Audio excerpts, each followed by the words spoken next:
kumakalat ngayon sa social media at maski sa balita na itong si Senador Loren Legarda ay nakaupo doon sa Senate President Officer Chair.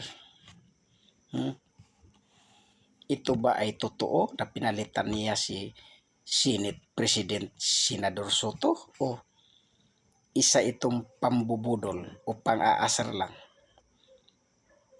sa mga minority at sa mga gustong palitan itong si Senador Soto?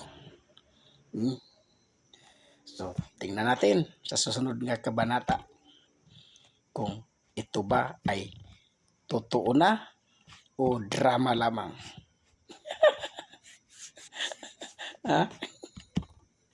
So, good luck doon sa mga masyadong naniniwala at nabudol. Pero para sa akin, hindi mo na ako maniniwala hanggat hindi idaan sa magandang proseso, di ba? Botohan. Pero wala tayong nakitang botohan. Diretso lang nakita natin. Umakyat na si Loren, nakaupo. Di ba?